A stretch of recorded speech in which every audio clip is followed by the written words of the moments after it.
Saudara-saudara sekalian, hari ini mari sama-sama kita melanjutkan perenungan firman Tuhan kita. Kita membuka dari Yohanes pasal yang ke-6. Yohanes pasal yang ke-6.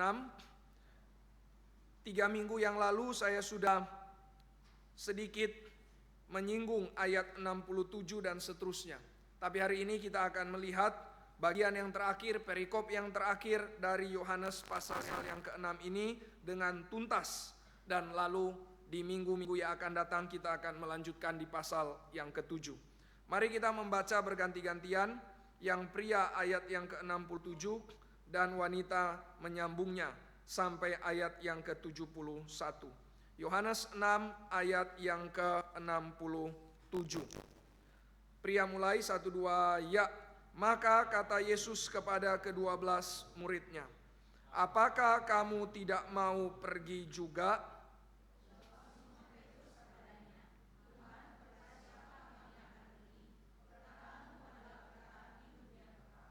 Dan kami telah percaya dan tahu bahwa Engkau adalah yang kudus dari Allah.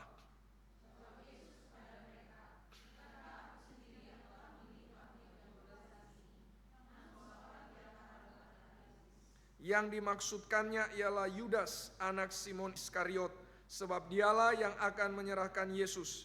Dia seorang di antara ke-12 murid itu. Mari kita berdoa. Bapa kami yang ada di dalam sorga, Tuhan, kami bersyukur hari ini kami masih bisa beribadah. Umat-Mu sudah datang, kiranya Tuhan juga memberikan firman-Mu. Firman yang adalah makanan bagi kami, kiranya Engkau berikan bagi kami ya Tuhan, supaya kami dikuatkan, supaya kami boleh menjalani hidup kami di hari-hari ke depan ini, hari-hari yang sulit, tapi kiranya firman-Mu menjadi terang bagi kaki kami. Tuhan, berkatilah perenungan kami, berikanlah kepada kami diri-Mu sendiri, supaya kami melihat kemuliaan-Mu dan kami makin ikut Engkau. Tuhan, kami juga berdoa bagi gereja-gereja Tuhan yang lain, kiranya Tuhan melindungi. Bagi gereja-gereja Tuhan yang mungkin juga ada di tempat-tempat yang lebih rawan, kiranya Tuhan juga lindungi. Biarlah umat Tuhan masih bisa beribadah dengan tenang, mereka mendapatkan firman, dan mereka boleh dikuatkan dan menjadi berkat bagi orang-orang sekitar. Kami sungguh mohon anugerah dan belas kasih-Mu. Pimpinlah kami hari ini, pakailah hamba-Mu, nyatakanlah kemuliaan-Mu, dan kiranya Tuhan bekerja di hati dari jemaat-Mu. Dalam nama Tuhan Yesus kami bersyukur dan berdoa. Amin. Saudara-saudara sekalian, Yohanes pasal yang ke-6, kalau kita rangkum, kira-kira Yohanes pasal yang ke-6 itu bicara tentang apa sebenarnya? Ini adalah pasal yang paling panjang di dalam Injil Yohanes. Ada 71 ayat. Dan kalau semua mau dirangkum, maka ada satu hal saja yang ingin dikatakan oleh Yohanes, yaitu Yesus adalah roti hidup. Saudara-saudara sekalian, makanya Yesus berkata, barang siapa yang makan, engkau akan beroleh hidup yang kekal. Ini berkali-kali ditekankan. Roti hidup, apa itu maksudnya? Ini bicara tentang dagingnya, tubuhnya yang diberikan bagi dunia. Pengorbanannya di atas kayu salib, itulah yang memberi hidup bagi dunia. Firman-Nya, janji-janjinya, itulah yang memberikan hidup bagi dunia. Maka saudara-saudara sekalian, kalau kita ditanya, apa itu percaya? Percaya bukan sekedar setuju. Percaya bukan sekedar, oh ya saya mengiyakan apa yang dikatakan oleh Yesus. Tapi percaya sangat konkret. Oleh sebab itu, Yesus menggambarkan percaya itu dengan satu aktivitas yang sangat dekat, sangat konkret, sangat nyata di dalam hidup kita, dan kita tidak mungkin lepas setiap hari, yaitu adalah makan. Percaya sama dengan makan. Maka saudara-saudara sekalian, ketika Yesus berkata percaya, maksudnya apa? Maksudnya adalah sebagaimana makanan itu sumber hidup, sumber kekuatan. Maka dengan demikian juga Kristus harus menjadi sumber hidup, sumber kekuatan bagi kita. Sebagaimana makanan itu adalah sumber kesehatan bagi kita, maka firman Kristus, janji Kristus, kehendaknya, pengorbanannya, kisah salibnya, itulah yang harus menyehatkan kita.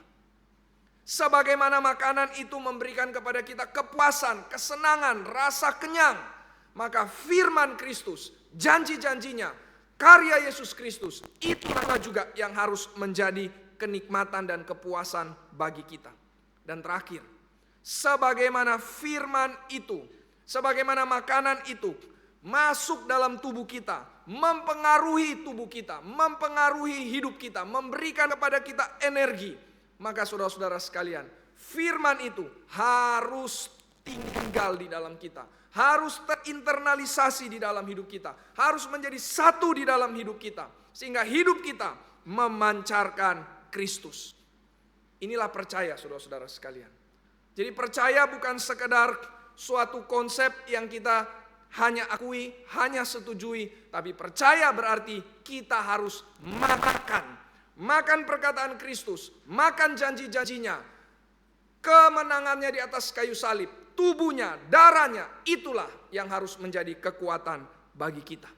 Maka saudara-saudara sekalian, mari di dalam kondisi seperti sekarang, di dalam keadaan seperti ini, mari kita terus memakan firman.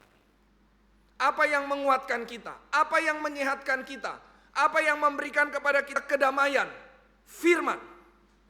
Saudara-saudara sekalian, jangan kita makan berita, jangan kita makan semacam opini-opini orang.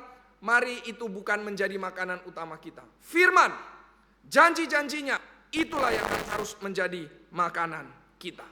Kristus roti hidup. Makanlah berulang-ulang, seperti engkau makan juga terus menerus secara rutin, secara berulang-ulang.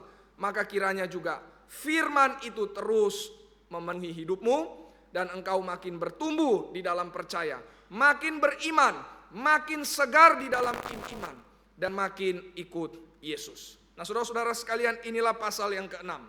Maka setelah Yesus bicara tentang dia sebagai roti hidup, kemudian Yesus sekarang undang orang untuk berespon kepada dia.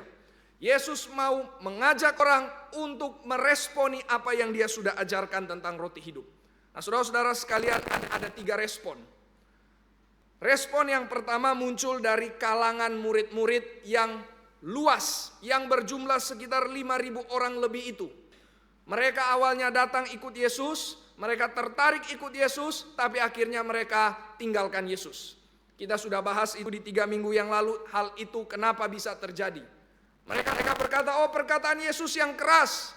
Kita sudah lihat bukan perkataan Yesus yang keras, tetapi hati mereka yang keras. Nah sekarang saudara-saudara sekalian, kita akan konsentrasi kepada respon dari kalangan yang kedua, yaitu respon dari 12 murid. Sebenarnya juga ada respon yang ketiga. Hari ini kita belum bisa membahasnya, nanti di minggu-minggu yang akan datang. Respon yang ketiga muncul dari saudara-saudaranya Yesus. Jadi pertama sangat bersifat luar, 5.000 orang lebih pengikut Yesus yang tidak dikenal siapa saja mereka itu. Lalu yang kedua masuk lebih internal lagi, 12 murid. Lalu yang ketiga yang sedara dan sedaging dengan Yesus. Itu nanti di pasal yang ke-7. Hari ini kita akan fokus kepada pasal yang ke-6, bagian akhir, respon dari kalangan yang kedua. Kelompok 12 murid. Nah saudara-saudara sekalian, ayat 67 itu dimulai dengan panggilan, calling. Apakah kamu tidak mau pergi juga? Ya setelah dengar firman, sekarang ada calling. Berarti saudara-saudara sekalian, firman menuntut kita berespon. Firman bukan sekedar memenuhi pikiran kita. Firman bukan sekedar memberikan kepada kita inspirasi. Firman menuntut respon dari saudara. Engkau mau percaya atau menolak? Engkau mau ikut atau mundur? Engkau mau serahkan diri atau justru menjauh dari Kristus? Respon. Saudara-saudara sekalian, di dalam Injil Yohanes selalu terjadi polarisasi. Di hadapan Yesus Kristus, di hadapan firman-Nya, di hadapan ajarannya, tidak mungkin tidak ada respon. Entah engkau melawan, entah engkau menghujat, akhirnya juga ada yang membunuh Yesus? Atau justru engkau terus ikut, terus menyertai Yesus, dan engkau menyerahkan seluruh hidup bagi Yesus? Firman menuntut respon. Saudara setiap minggu datang beribadah, saudara setiap minggu datang mendengarkan firman. Ada respon tidak? Ada komitmen tidak? Atau sekedar datang, dengar, selesai. Datang, dapat inspirasi, beres. Firman menuntut respon. Makanya Yesus bertanya, saudara-saudara sekalian, apakah kamu tidak mau pergi juga?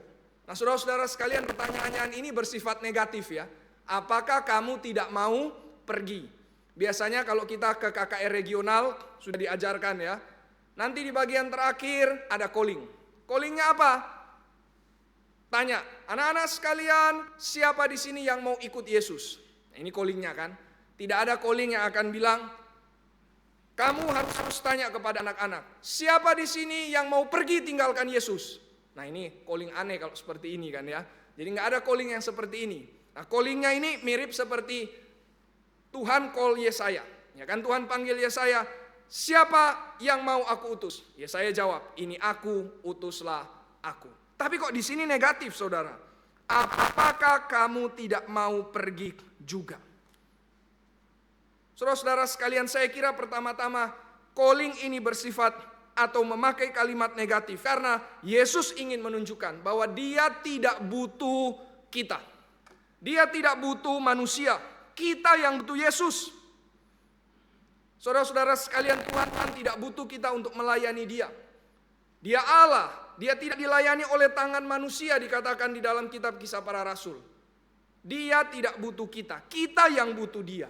Lah, tapi kenapa tetap Yesus tanya, siapa yang mau ikut aku? Atau secara negatif, siapa di sini yang tidak mau pergi juga? Ini kan tetap masih mau meminta. Betul, masih tetap mau meminta, tetapi bukan berarti Dia butuh kita. Melainkan karena Dia mengasihi kita. Tuhan tidak butuh kita, tapi Tuhan mengasihi kita. Dia mengasihi kita, maka Dia tahu apa yang terbaik bagi kita. Dan apa itu yang terbaik bagi kita?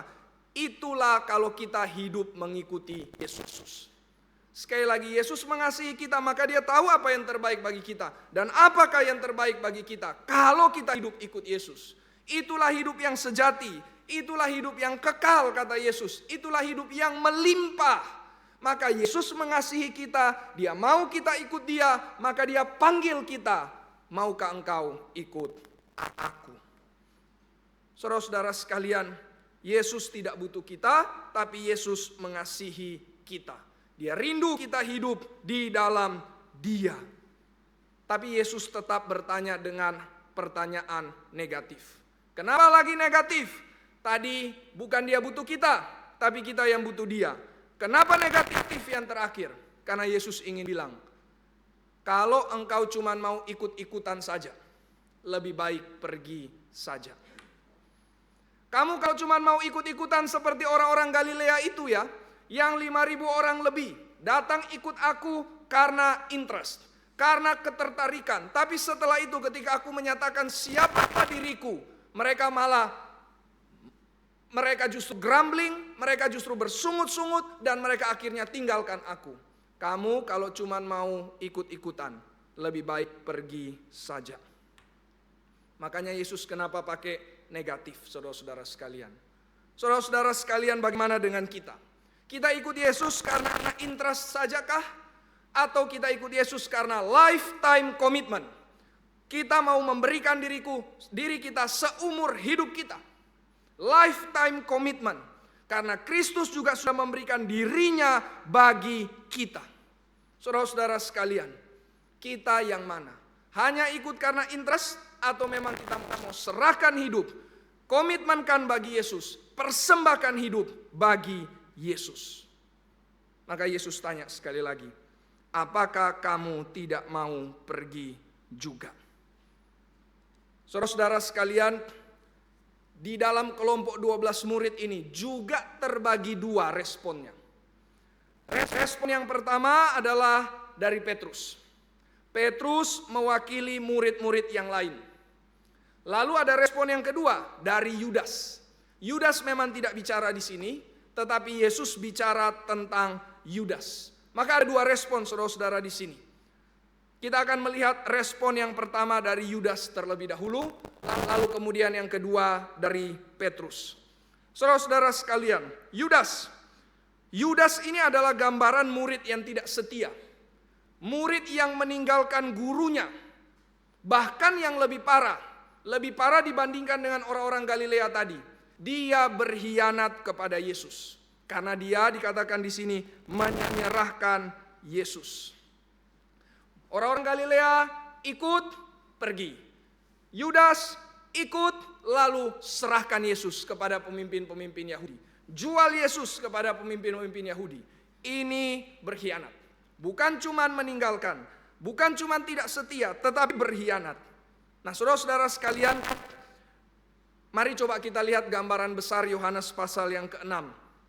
Yesus itu kalau kita lihat di dalam Yohanes pasal yang ke-6 bisa digambarkan seperti guru.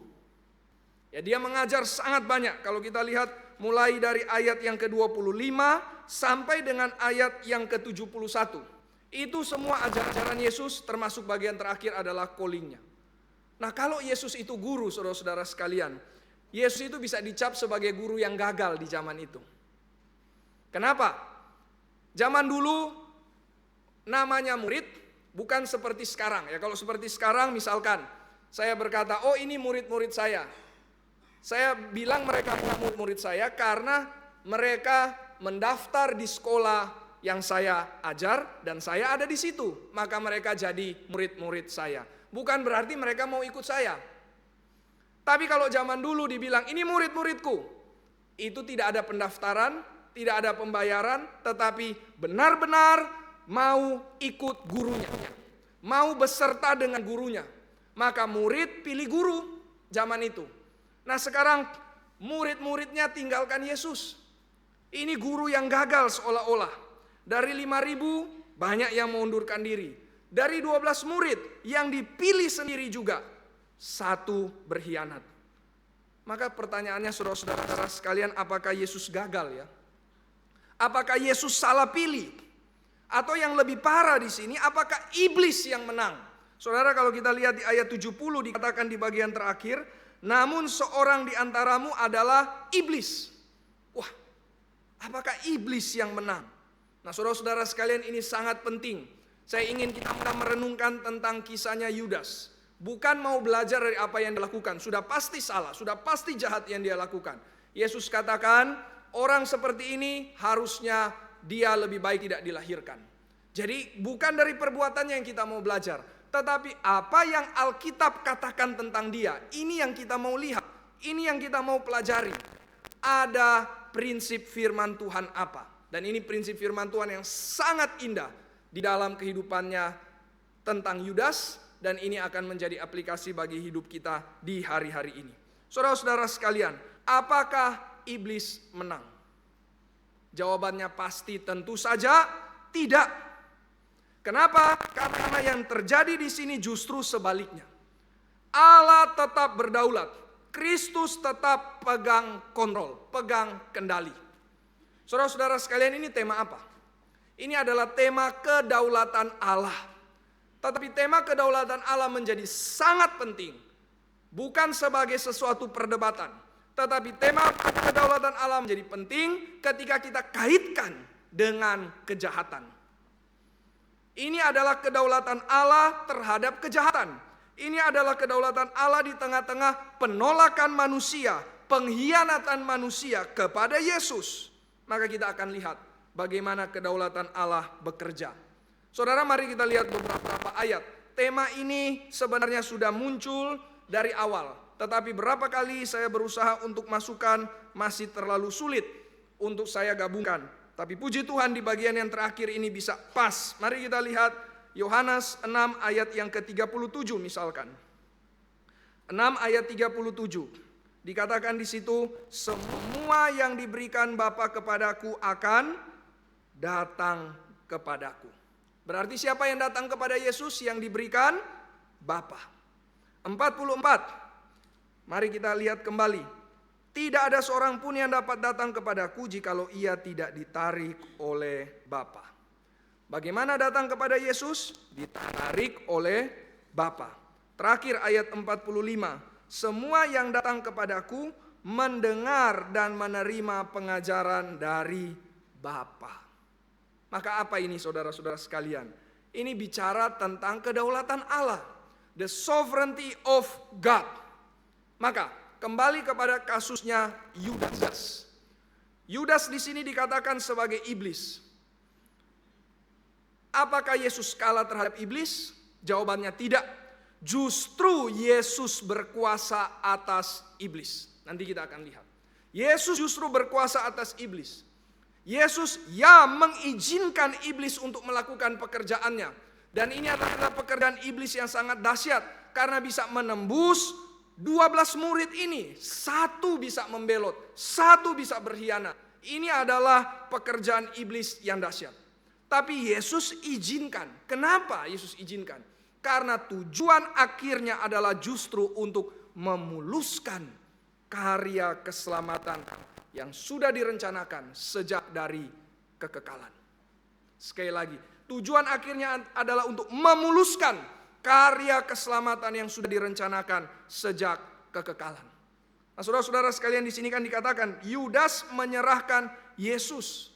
Wah, para orang Farisi, pemimpin Yahudi begitu bersenang. Sekarang orang yang kami paling benci akhirnya mati. Iblis yang bekerja di belakang mereka bersukacita. Kami senang. Yang dianggap Mesias, yang dianggap juru selamat, mati akhirnya. Ternyata berhasil. Dari dulu, dari janji di sejak Kejadian pasal 3, dikatakan akan ada Mesias. Mesias yang mau dimunculkan itu mati. Habel mati. Israel muncul, dimatikan. Meskipun muncul Musa, tapi setelah itu Israel dibuang. Sekarang janjinya Yesus, ini penggenapannya. Dia juga mati. Wah, ini kemenangan terbesar bagi iblis. Tapi saudara-saudara sekalian, justru ini adalah kemenangan terbesar bagi Allah, berarti kekalahan terbesar bagi iblis.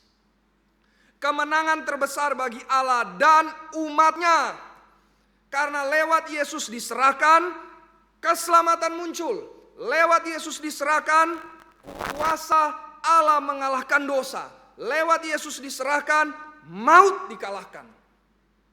Maka saudara-saudara sekalian, Yesus tidak gagal. Yesus tidak salah pilih. Yesus tidak kalah terhadap iblis. Tapi justru dia menang. Karena dari awal dia berdaulat penuh. Sekali lagi, dari awal dia berdaulat penuh. Kenapa saya bisa berkata demikian? Mari kita lihat ayat 70. Inilah ayat kunci. Kenapa kita bisa katakan dia berdaulat penuh? Yesus memegang kontrol. Karena dikatakan di ayat 70. Bukankah aku sendiri yang telah memilih kamu? Yesus dari awal yang memilih. Bahkan di ayat 64 dikatakan, sebab Yesus tahu dari semula siapa yang tidak percaya dan siapa yang akan menyerahkan dia. Yesus memegang kendali dari awal sampai akhir. Maka saudara-saudara sekalian, mari lihat. Di tengah-tengah keadaan di mana kuasa iblis terlihat sangat besar, sangat mau merajalela pekerjaan Allah, sangat mau merongrong pekerjaan Allah, menjatuhkan Mesias. Sebenarnya Yesus pegang kendali dari awal sampai akhir. Maka saudara-saudara sekalian, apa artinya bagi kita di hari-hari ini? Saudara-saudara sekalian, bukankah juga saat ini kuasa iblis itu sedang merajalela? Lewat pemerintah yang korup, lewat pemerintah yang tidak ada empati kepada masyarakat, lewat aparat sebagian yang melakukan tindakan-tindakan brutal, lewat tindakan-tindakan kekerasan dari orang-orang yang berusaha untuk mendapatkan keuntungan. Kuasa iblis sementara merajalela. Tapi saudara-saudara sekalian, mari kita sadari, Kristus tetap berdaulat. Dia memegang kontrol. Pemerintah bisa lepas kendali, aparat bisa lepas kendali, rakyat pun juga bisa lepas kendali. Tapi Kristus tidak kehilangan kendali atas dunia ini. Amin. Karena Kristus, dialah yang berkuasa. Dialah Allah, dialah yang berdaulat. Ini dunia Bapa, saudara. Dan dunia Bapa ini diserahkan kepada anaknya. Anaknya lah yang berdaulat, anaknya lah yang memegang kontrol. Maka saudara-saudara sekalian, Tuhan punya rencana yang baik. Dia berkuasa atas kejahatan. Tapi bukan berarti dia tidak bekerja, bukan berarti dia tidak bekerja sama dengan kejahatan, saudara-saudara sekalian. Sekali lagi, Tuhan punya rancangan yang baik. Dia berkuasa atas kejahatan, tapi bukan berarti dia bekerja sama dengan kejahatan. Tidak. Dia berkuasa atas iblis. Dia berkuasa atas kejahatan. Dia sanggup untuk memakai kejahatan menghasilkan kebaikan. Bukankah ini kabar baiknya, saudara-saudara sekalian, di tengah-tengah dunia yang sudah berdosa? Di tengah-tengah dunia yang makin lama makin kabur moralitasnya. Makin lama tidak ada lagi orang yang takut akan Tuhan. Makin lama justru makin perlakuannya makin rusak. Ada kabar baik. Kristus, dia sanggup memakai kejahatan untuk menghasilkan kebaikan. Tapi bukan berarti juga kejahatan menjadi sesuatu yang Tuhan perbolehkan. Tidak. Saudara-saudara sekalian, Tuhan juga hukum kejahatan. Tuhan bisa pakai kejahatan, tapi bukan berarti Tuhan bekerja sama. Apalagi Tuhan izinkan kejahatan. Tidak. Tuhan berkuasa dan dia akan menghukum kejahatan. Nah, ini kita mari coba lihat dalam kitab Habakuk, saudara-saudara sekalian. Saya ingin mengkaitkan kisahnya Yudas dengan kitab Habakuk. Saudara-saudara sekalian, di dalam kitab Habakuk, Tuhan itu membangkitkan Babel untuk menghukum Yehuda. Ini sangat tidak bisa dimengerti oleh Habakuk. Kenapa? Karena Babel ini bangsa yang dahsyat, bangsa yang menakutkan, dan yang paling utama, tidak takut Tuhan. Tidak kenal Yahweh. Dikatakan mereka mendewakan kekuatannya, mendewakan kuda-kuda perangnya. Ini Babel yang jahat, tidak takut Tuhan, yang kafir, yang fasik. Tapi saudara-saudara sekalian, Babel yang jahat ini menjadi alat di tangan Tuhan. Kenapa? Karena dikatakan dalam kitab Habakuk, Tuhan membangkitkan Babel. Wah, siapa yang membangkitkan Babel? Bukan inisiatifnya Babel sendiri, Tuhan yang bangkitkan. Tuhan bangkitkan Babel. Tuhan munculkan bangsa yang jahat ini, bangsa yang fasik ini. Maka ini membuat Habakuk bertanya-tanya, saudara-saudara sekalian. Sebelumnya Habakuk itu kan dia bergumul, dia berteriak, penindasan, aniaya, kekerasan, perbantahan, pertikaian, hukum kehilangan kekuatannya. Tidak pernah muncul keadilan. Orang fasik mengepung orang benar, keadilan terbalik. Mirip saudara ya dengan keadaan kita. Ini pernah terjadi di Yehuda. Dan ini diteriaki oleh Habakuk. Maka kita juga boleh meneriaki hal ini, saudara. Ini suatu suara kenabian, meneriaki ketidakadilan. Tetapi ketika Habakuk meneriaki hal ini, dia menanti jawaban dari Tuhan. Apa jawaban dari Tuhan? Tuhan bilang, aku akan bangkitkan Babel. Wah, ini membingungkan bagi Habakuk. Mana mungkin? Kami memang jahat, kami memang sudah berdosa, kami memang sudah menyembah berhala. Tetapi ini bangsa yang tidak kenal Tuhan kok. Ini bangsa yang lebih jahat, bangsa fasik, menghancurkan kami. Ini bagaimana mungkin? Jawabannya adalah sekali lagi, Tuhan pakai kejahatan. Saudara-saudara sekalian, manusia yang jahat, dia akan berusaha menunggangi kejahatan untuk lebih membuat banyak kejahatan lagi. Sekali lagi, manusia yang jahat tunggangi kejahatan. Itu kan yang terjadi dengan para provokator ya. Tunggangi kejahatan, bikin kejahatan yang lebih besar. Tapi Kristus, saudara-saudara sekalian, Tuhan kita, dia tunggangi kejahatan untuk hasilkan kebaikan. Ini Tuhan kita. Tunggangi kejahatan untuk membawa kebaikan. Ini kabar baiknya, saudara-saudara sekalian. Nah, maka pertanyaannya, apakah Babel dihukum? Apakah Babel itu mendapatkan penghakiman dari Tuhan karena mereka sudah berbuat jahat? Ya. Di dalam kitab Habakuk paling tidak 5 kali ucapan celaka muncul kepada Babel. 5 kali. Celakalah mereka yang mengambil apa yang bukan miliknya. Celakalah mereka yang mengambil keuntungan yang tidak halal. Celakalah orang yang mendirikan kota di atas darah. Dan seterusnya. 5 kali kata celaka.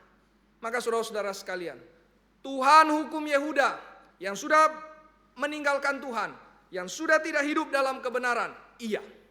Tetapi setelah itu Tuhan pakai Babel untuk menghukum Yehuda. Dan apakah Babel dihukum? Juga iya. Sekali lagi, Tuhan hukum Yehuda lewat Babel. Babel jahat, Babel tidak takut Tuhan, Babel penuh kesombongan, Babel penuh dengan segala kengerian. Tuhan juga hukum Babel. Tuhan kita Tuhan yang adil, saudara-saudara sekalian. Mari kita jangan jadi seperti orang-orang Yehuda yang meninggalkan Tuhan, yang tidak mengerjakan keadilan, yang justru mencari keuntungan hanya bagi diri sendiri. Mari kita jangan jadi seperti orang-orang Yehuda, karena penghakiman Tuhan akan tiba bagi orang-orang demikian. Tetapi juga Tuhan bisa pakai kejahatan mendatangkan kebaikan, dan yang jahat ini tidak luput juga dari penghakiman Tuhan. Maka saudara-saudara sekalian, mari kita nantikan dengan iman. Nantikan apa? Nantikan kebaikan yang Tuhan akan munculkan lewat situasi-situasi yang sulit ini. Di Habakuk muncul ayat yang sangat terkenal. Orang benar hidup oleh percayanya, saudara-saudara sekalian. Percaya kepada siapa? Percaya kepada Tuhannya. Percaya kepada Tuhan yang bagaimana? Percaya kepada Tuhan yang berdaulat. Berdaulat penuh. Maka sekali lagi saudara-saudara sekalian, tema kedaulatan Allah itu akan benar-benar menjadi tema yang menghibur, menguatkan ketika kita benturkan dengan kejahatan manusia. Tuhan tetap berdaulat. Tuhan pegang kejahatan, saudara-saudara sekalian. Yang bahaya adalah kalau kejahatan ini lepas dari kontrol Tuhan, apa yang terjadi? Kejahatan lepas dari kontrol Tuhan, apa yang terjadi? Tapi Tuhan tidak akan pernah melepaskan hal itu. Kejahatan di dalam kontrolnya Tuhan. Sehingga kita bisa punya pengharapan. Sehingga kita bisa punya iman. Nanti Tuhan akan kerjakan keadilan. Nanti Tuhan akan bawa shalom. Nanti Tuhan akan bawa kebaikan. Maka mari saudara-saudara sekalian kita terus berdoa. Agar keadilan Tuhan dinyatakan kepada orang-orang yang korup. Dan kepada mereka yang sengaja merusak dengan kekerasan. Mari kita berdoa agar shalom Tuhan bisa muncul di bangsa ini. Meskipun melalui situasi-situasi yang sulit. Mari kita berdoa di tengah-tengah murkanya Tuhan. Masih ada kasih sayang Tuhan.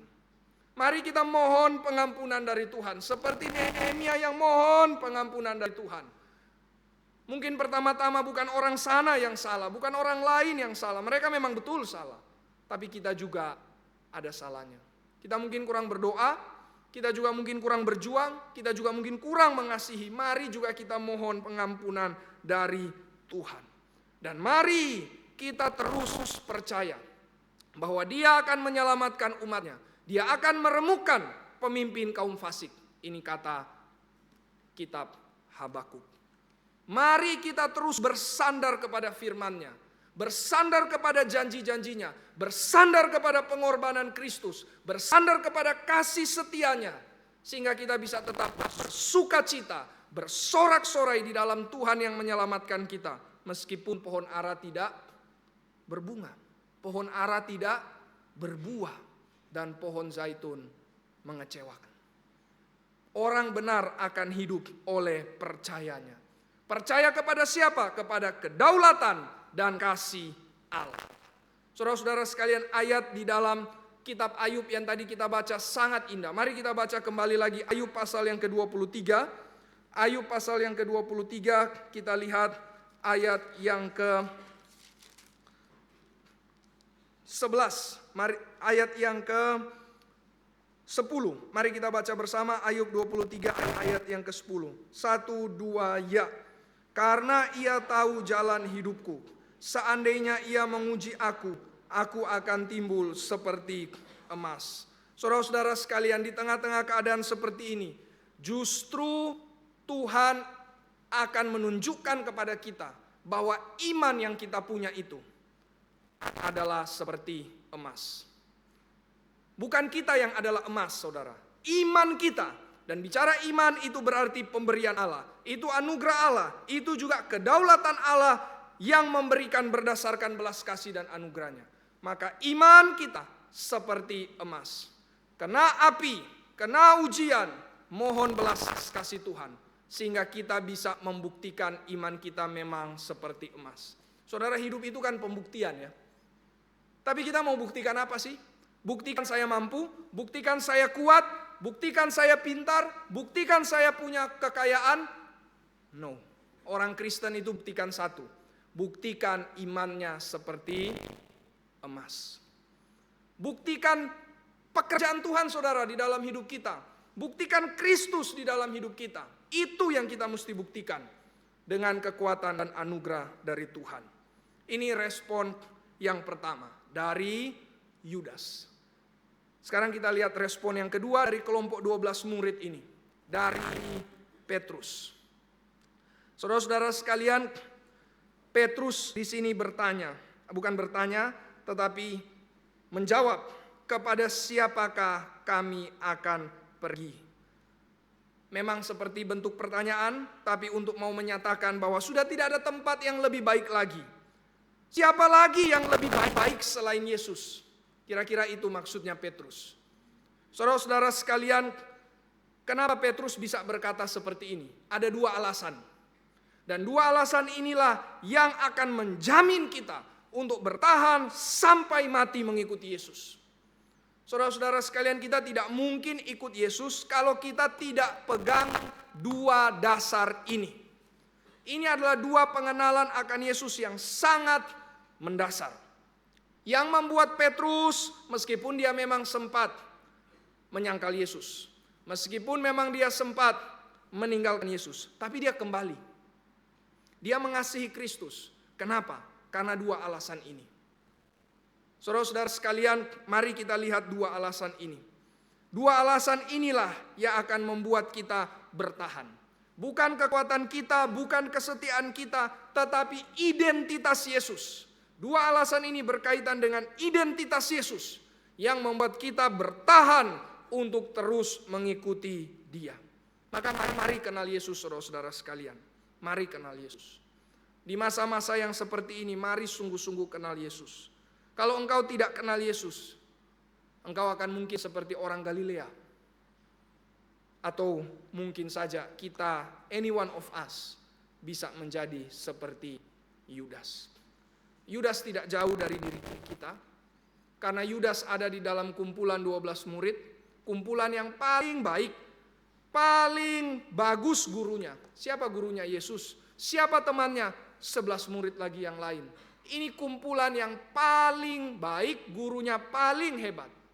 Tapi tetap bisa menyangkal. Bukan cuma menyangkal, berkhianat kepada Yesus. Saudara-saudara sekalian, mari kenal Yesus. Mari rendahkan hati kita. Mari terima firman-Nya. Siapakah Yesus yang ingin dikatakan oleh Petrus di sini? Pertama, saudara-saudara sekalian, memang ini 3 minggu lalu sudah sempat saya singgung, tapi mari kita lihat lebih dalam lagi. Yesus dikatakan oleh Petrus, Dia memiliki perkataan hidup yang kekal. Mari kita lihat ayat yang ke-68 bagian B. Perkataanmu adalah perkataan hidup yang kekal. You have the word of eternal life. Saudara-saudara sekalian, ini menarik saudara. Karena Petrus bukan bilang, engkau berbicara tentang hidup yang kekal. About eternal life. Bukan. Tetapi your word, perkataanmu itu sendiri adalah hidup yang kekal. Apa bedanya saudara-saudara sekalian? Kalau Yesus cuma berkata-kata tentang hidup yang kekal, itu berarti Yesus cuma memberi teori. Kalau Yesus berkata-kata tentang hidup yang kekal, itu cuma satu definisi. Itu cuma sesuatu yang kita cukup terima saja perkataannya, tapi kita tidak perlu ikut orangnya. Saudara, suatu teori yang benar kita bisa terima. Kita juga harus terima. Kalau tidak kita bisa salah teori dan kita bisa mengacaukan hal-hal yang lain. Tetapi apakah kalau orang yang memberi teori itu teorinya benar, lalu kita ikut orang itu? Belum tentu, bukan? Kita tidak akan serahkan hidup kita juga untuk orang itu meskipun teorinya benar. Tapi saudara-saudara sekalian, Yesus bukan teorinya benar saja, tetapi Yesus perkataannya itulah hidup yang kekal. Artinya Yesus bukan bicara tentang teori, Yesus bicara tentang realita.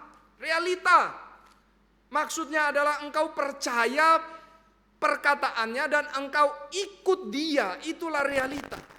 Hidup yang kekal itu ada di dalam dirinya, maka ikutlah dia supaya engkau bisa mendapatkan, menikmati, mengalami hidup yang kekal itu. Ikutlah dia. Ini bukan teori, ini adalah realita. Yesus bukan berbicara tentang hidup yang kekal, tapi Yesus bicara hidup yang kekal. Perkataannya adalah hidup yang kekal. Saudara-saudara sekalian, dari mana Petrus bisa menyimpulkan hal ini? Saudara-saudara sekalian, Petrus itu ikut Yesus kan ya. Kalau kita baca dari Yohanes 1, dia diajak oleh Andreas. Lalu dia mulai ikut Yesus. Lalu dia mulai mendengar Yesus bicara tentang barang siapa percaya kepada Anak Tunggal Allah, ia tidak akan binasa, melainkan beroleh hidup yang kekal. Kalau kita baca itu saudara-saudara sekalian, kita langsung tahu itu tentang Yesus kan ya, pasti ya. Tapi kalau Petrus, kalau para murid, kira-kira apakah mereka akan langsung tahu itu bicara tentang Yesus? Enggak kan? Mereka masih raba-raba, siapa ini Anak Tunggal Allah? Lalu Yesus bicara, siapa yang mendengar kesaksian Sang Anak, dia punya hidup yang kekal. Siapa itu Sang Anak? Lalu Yesus bicara, barang siapa yang makan roti hidup, dia akan memiliki hidup yang kekal. Siapa itu roti hidup? Mereka raba-raba, siapa dia. Sampai akhirnya di dalam Yohanes pasal yang ke-6, Yesus bicara satu kalimat. Akulah roti hidup. Yang makan akan mendapatkan hidup yang kekal. Oh, berarti selama ini Anak Tunggal Allah itu ternyata ini dia. Selama ini yang dikatakan dia harus naik seperti ular tembaga yang dinaikkan. Ini berarti dia. Selama ini ketika berkata siapa yang mendengar kesaksiannya dia dapat hidup yang kekal. Inilah dia yang ada di depan mata kita. Makanya Petrus berkata, aku sadar di dalam engkau, bukan cuma aku, kami. Karena Petrus di situ berkata, kepada siapakah kami? Petrus mewakili juga murid-murid yang lain kecuali Yudas. Meskipun mungkin dia pikir Yudas dia wakili juga, tetapi sebenarnya tidak. Jadi Petrus sadar, kami di sini sadar, di dalam engkau ada janji hidup yang kekal. Oh, ternyata Yesus bukan cuma datang sekedar membuat mujizat. Yesus bukan cuma datang sekedar mengajar ajaran kehidupan, tetapi Yesus datang membawa hidup itu sendiri. Sekali lagi, Yesus datang membawa hidup itu sendiri. Maka saudara-saudara sekalian, kalau kita menolak Yesus, berarti kita menolak hidup. Kalau kita menolak Yesus, kita menolak hidup. Saudara-saudara sekalian, ikut Yesus bukan sekedar tambahan aksesoris dalam hidup. Ikut Yesus bukan sekedar komplementari saja.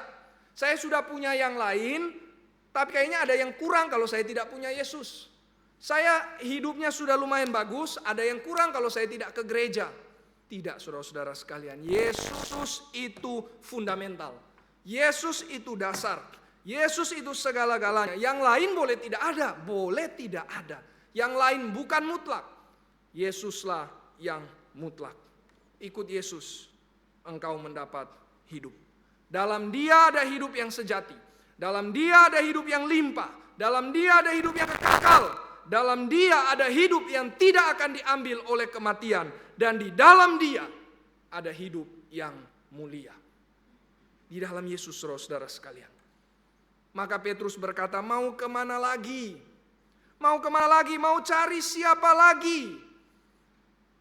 Saudara-saudara sekalian, pernahkah di dalam hidupmu engkau berkata, mau kemana lagi selain kepada Yesus? Kalau engkau cuman berpikir bahwa ya Yesus itu saya selalu dengar, tetapi saya selalu punya opsi yang lain, engkau belum jadi seorang murid. Seorang murid akan berkata, mau kemana lagi selain kepada engkau Yesus. Kenapa? Karena perkataanmu adalah hidup yang kekal. Kalau ikut Yesus maka ada hidup yang melimpah, hidup yang melimpah. Bukan cuma melimpah secara kuantitas, saudara. Kuantitas itu berarti waktunya panjang. Waktunya bukan cuma panjang selama-lamanya. Tetapi Yesus bukan cuma kasih hidup yang waktunya panjang, yang waktunya selama-lamanya. Yesus kasih hidup yang berkualitas. Bukan cuma punya kuantitas, punya kualitas. Apa itu hidup yang punya kualitas? Hidup yang ada kasih di tengah-tengah kesulitan. Hidup yang ada damai di tengah-tengah aniaya. Hidup yang ada pengharapan di tengah-tengah kekacauan. Hidup yang tetap memberkati orang di tengah-tengah bahaya. Saudara-saudara sekalian, di tengah-tengah keadaan seperti ini, ya kita memang perlu menjaga diri, perlu berawas, tetapi saudara-saudara sekalian, jangan sampai saking kita menjaga diri, kita tidak lagi jadi berkat bagi orang lain. Tidak lagi menyatakan kasih Kristus, maka kalau begitu apa bedanya kita dengan orang yang tidak kenal Kristus? Di mana Kristus di dalam hidup kita, saudara-saudara sekalian? Kita berkata, aku pengikut Yesus. Yesus tinggal di dalamku. Mana buktinya? Mana buktinya? Tunjukkan Kristus, saudara-saudara sekalian. Tentu tidak mudah. Tentu butuh anugerah Tuhan. Mari minta belas kasihan Tuhan. Bukan cuman bagi bangsa ini, tapi bagi diri kita, saudara. Untuk kita menyatakan Kristus di tengah-tengah keadaan yang seperti ini. Saudara-saudara sekalian, kemarin di dalam Speak, Pendeta Jimmy, dia mengutip seorang teolog, Richard Mouw, yang berkata bahwa yang menyelidiki, dan kemudian dia berkata bahwa ternyata Kristenan di abad mula-mula begitu pesat kenaikannya. Kenapa? Karena orang memberitakan Injil, sudah pasti. Dalam kitab Kisah Para Rasul kita bisa lihat, ada Stefanus, ada Filipus, ada Petrus, ada Paulus dan lain sebagainya memberitakan Injil, sudah pasti. Tapi juga dia berkata, ada orang-orang juga yang benar-benar hidupnya menyatakan Kristus. Sehingga memang betul apa yang dikatakan dalam kitab Kisah Para Rasul. Orang-orang tertarik kepada iman Kristen. Kok bisa tertarik? Kenapa bisa tertarik? Karena mereka melihat kok bisa ya di tengah-tengah kesulitan ada cinta kasih. Kok bisa ya di tengah-tengah aniaya ada damai. Di tengah-tengah kekacauan ada pengharapan. Di tengah-tengah bahaya mereka masih bisa tetap memberkati orang. Saudara-saudara sekalian, kebaikan apa sih yang kita nantikan dari hal-hal yang sulit seperti saat ini? Mungkin salah satu kebaikan yang kita bisa harap-harapkan itu adalah banyak orang mengenal Yesus Kristus. Amin. Banyak orang pindah imannya. Banyak orang yang tidak ada pengharapan, yang tidak ada arah, sekarang mau terima Yesus. Banyak orang di tengah-tengah kekacauan justru naik angka orang-orang yang mau percaya kepada Yesus. Persis seperti yang terjadi di dalam masa mula-mula itu. Mari saudara-saudara sekalian, hidup orang Kristen itu harusnya adalah hidup yang seperti Yesus tunjukkan. Yang mana? Yang cuma dari 5 roti dan 2 ikan bisa memberikan makan bagi 5.000 orang lebih. Hidup yang di tengah-tengah scarcity, hidup yang di tengah-tengah kelangkaan bisa menghasilkan abundance, bisa menghasilkan kelimpahan. Kenapa? Karena ada Kristus di dalam hidupnya. Saudara-saudara sekalian, bukankah hidup yang kekal itu yang dicari seluruh manusia? Baik secara waktu maupun secara kualitas. Maka mari di tengah-tengah keadaan yang kacau seperti ini, mari kita beritakan Kristus.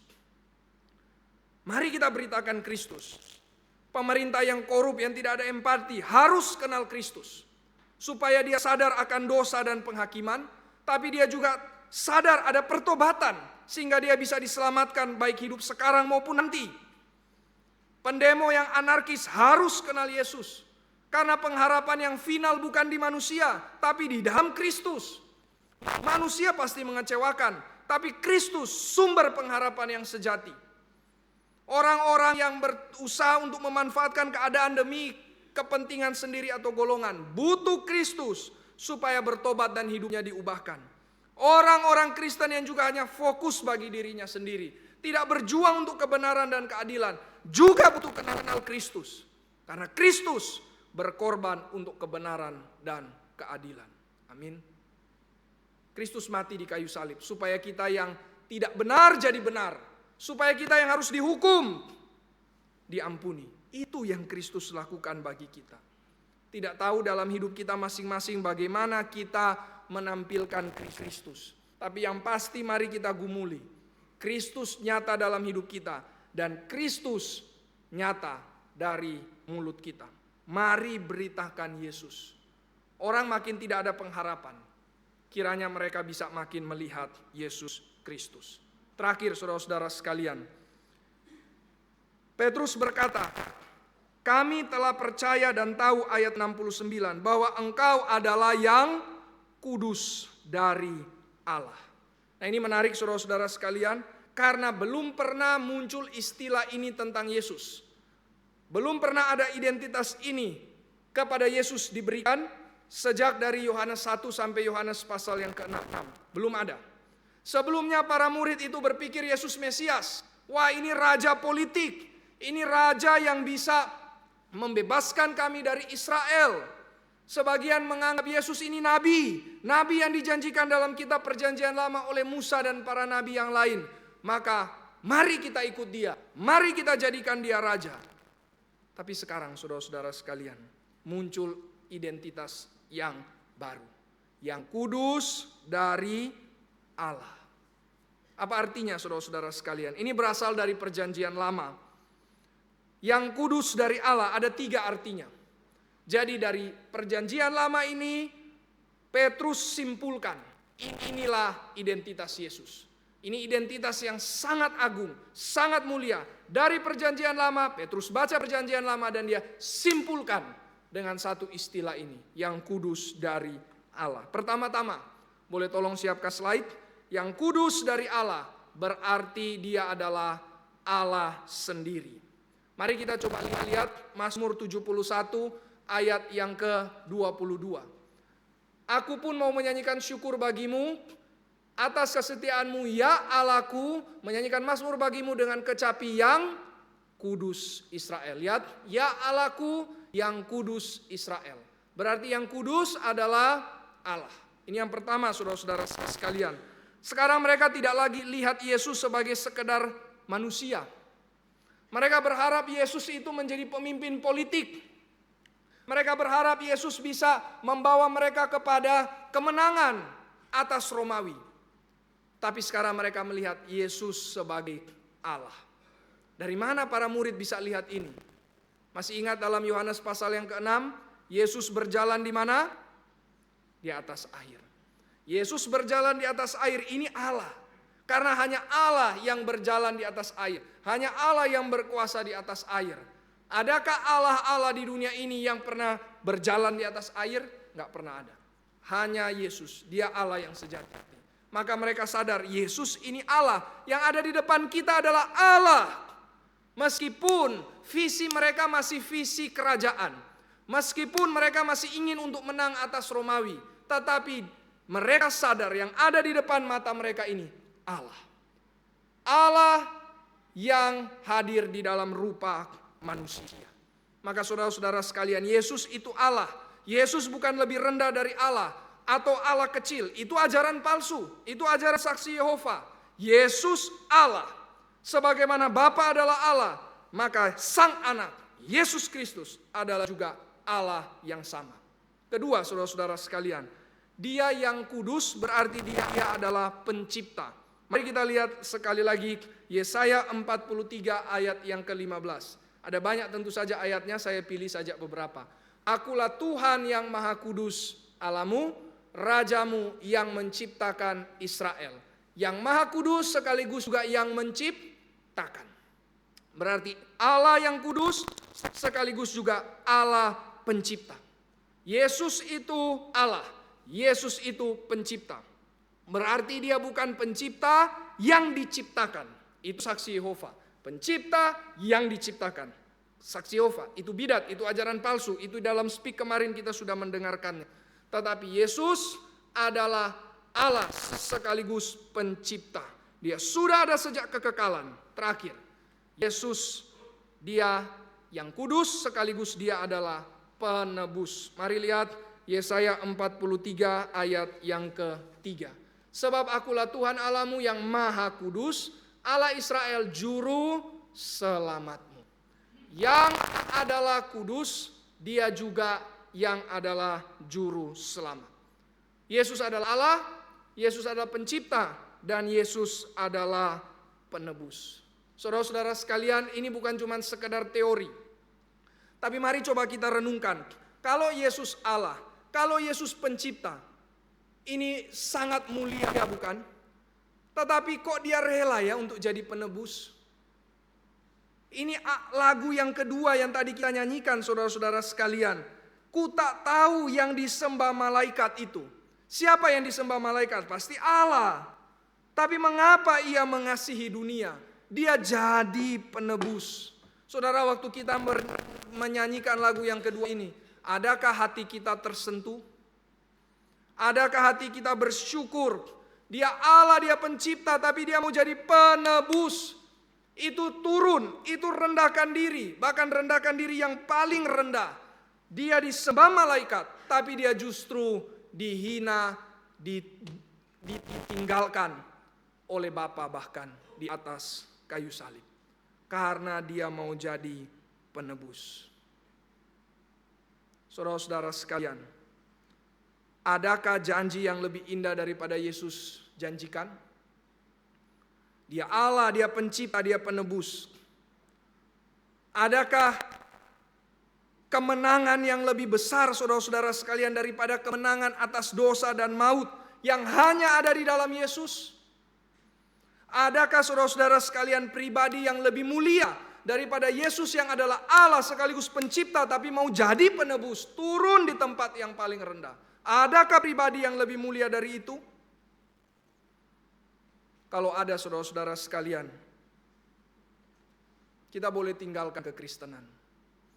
Tapi kalau tidak ada, mari kita setia ikut Yesus. Dan memang tidak ada, mari kita tinggikan Kristus. Mari kita terus menyertai Yesus di dalam jalan salib itu.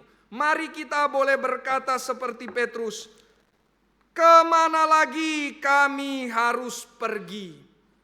Saudara-saudara sekalian, manusia butuh Allah, manusia butuh pencipta, manusia butuh penebus. Kenapa manusia butuh Allah? Karena manusia butuh pegangan, manusia butuh sandaran, manusia butuh perlindungan. Dan di dalam Mazmur pasal 90 dikatakan, Tuhan, Engkaulah tempat perlindungan kami turun-temurun sebelum gunung-gunung dilahirkan, bumi dan dunia diperanakan. Kenapa itu penting saudara-saudara sekalian? Karena gunung sumber kelihatannya simbol kekuatan, kelihatannya simbol kekekalan, tempat orang menyembah berhala. Maka orang-orang yang zaman dulu berpikir, gunung inilah sumber perlindungan kami. Tapi Musa berkata, gunung dibuat Allah.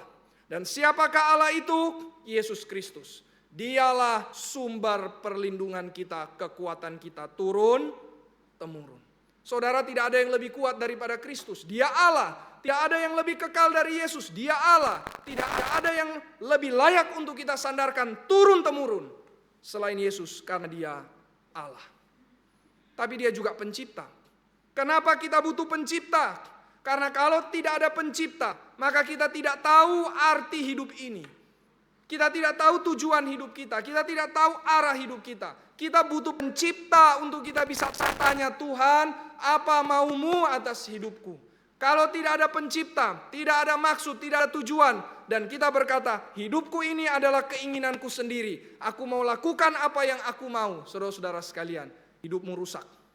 Hidupmu akan kacau. Dan bukan cuma hidupmu, hidup orang lain akan ikut kacau. Masyarakat ikut kacau. dan dunia makin rusak. Bukankah itu yang terjadi sekarang? Semua orang berpikir, kebanyakan orang berpikir, akulah Tuhan atas diriku. Inilah diriku, aku yang tentukan diriku sendiri. Maka dunia makin lama makin rusak. Kita butuh pencipta, kita butuh yang menetapkan tujuan, sehingga hidup kita punya arah, dan hidup kita bisa baik adanya. Dan bukan cuma hidup kita, tapi hidup orang lain baik, hidup dunia ini juga ada damai. Terakhir, kita butuh penebus. Tidak ada manusia yang tidak butuh penebus, karena seluruh manusia sudah ada di dalam dosa. Dan upah dosa adalah maut. Inilah dua musuh terbesar manusia. Kejahatan dan maut. Kejahatan dan maut hanya dikalahkan oleh Yesus Kristus. Di atas kayu salib Yesus kalahkan kejahatan. Di atas kayu salib dia kalahkan kejahatan dengan cinta kasih. Di atas kayu salib Yesus kalahkan maut sehingga kita boleh diampuni dan kita boleh diselamatkan.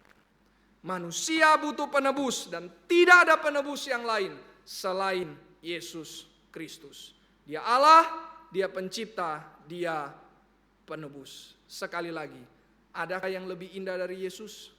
Adakah yang lebih mulia dari Yesus? Adakah hidup yang lebih melimpah yang orang lain bisa janjikan selain yang Yesus janjikan? Kalau tidak ada, mari kita seperti Petrus berkata, kemana lagi kami akan pergi? Di hari-hari seperti ini, kemana lagi saudara engkau akan pergi? Selain kepada Yesus Kristus. Tuhan memberkati, mari kita berdoa. Kami bersyukur ya Tuhan, kami yang hina boleh mengenal Allah, pencipta dan penebus kami. Dan dia pernah datang ke dalam dunia, dialah Yesus Kristus. Dialah yang kami baca, dialah yang kami renungkan, dialah yang hidup, dialah yang saat ini menyertai kami, dialah saat ini yang hadir di tengah-tengah kami, dialah saat ini yang kami mau sembah, yang kami mau ikut. Dia ada di hadapan kami dan kami mau berkata seperti Petrus berkata, kemana lagi kami akan pergi selain kepada Engkau ya Tuhan. Tuhan tolong, kiranya hati kami tergugah, kiranya hati kami makin diserahkan bagi Yesus, dan kiranya ya Tuhan kami makin membicarakan Kristus, dan kami makin menghidupi Kristus. Sehingga dunia yang makin kacau, negara yang makin rusak, memiliki pengharapan, memiliki keselamatan, karena mengenal Yesus Kristus. Kami menanti Tuhan bekerja, kami menanti Tuhan mendatangkan kebaikan di tengah-tengah segala kekacauan ini. Dan kami menanti Tuhan juga menghadirkan keadilan kepada orang-orang yang tidak takut akan Tuhan. Dalam nama Tuhan Yesus, kami bersyukur dan berdoa. Amin.